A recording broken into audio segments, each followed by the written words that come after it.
Suite à ce que nous avons vu, l'importance de la connaissance de son fort intérieur, pour être capable de comprendre ce que nous disons, ce que nous faisons.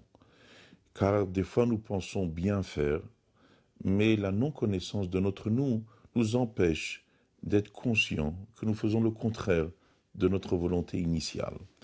Et c'est pour cela que nous avons parlé qu'il y avait besoin d'un maître. Et ce maître-là, sa référence doit être la Torah.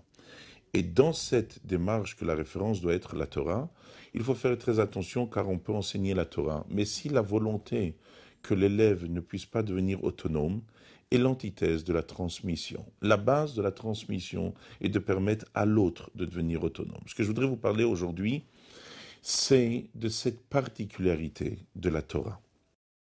Donc ces bougies de Shabbat primeront pour la raison qu'elles sont là pour le shalom, pour permettre qu'un homme, lorsqu'il puisse manger à table, ça soit agréable pour lui, voir ce qu'il mange. Lorsqu'il est assis avec sa femme et ses enfants, que ça puisse être agréable. Lorsqu'il marche dans la maison, pour ne pas trébucher.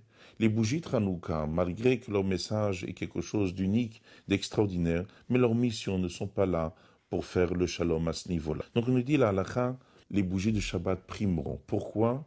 Parce que la Torah a été donnée pour faire le shalom dans le monde. Lorsque nous parlons de shalom, évidemment, notre première pensée, c'est la non-guerre. Mais la non-guerre n'est pas le véritable shalom. La non-guerre, exclure la négativité, comme je vous ai dit tout à l'heure la dernière fois, c'est pas ce qu'on appelle le shalom. Le shalom, c'est que chaque chose a le droit d'exister.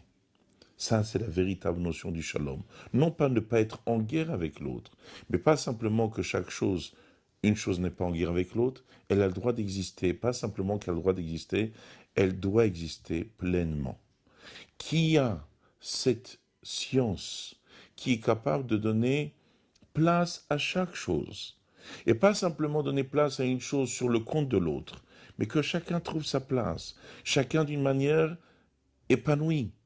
Et tout le monde existe, ce sont la Torah. C'est pour cela que ce maître-là, si sa référence n'est pas la Torah, évidemment, il transmettra un message qui reviendra à cette dimension de l'égoïsme. Et l'égoïsme veut dire moi et pas l'autre. Et dans ce moi et pas l'autre, il y a des paliers jusqu'à moi, uniquement moi, seulement moi, encore moi et que moi. Ça, c'est le summum de l'égoïsme. Mais ça suffit que dans le message, il n'y a pas place pour chacun.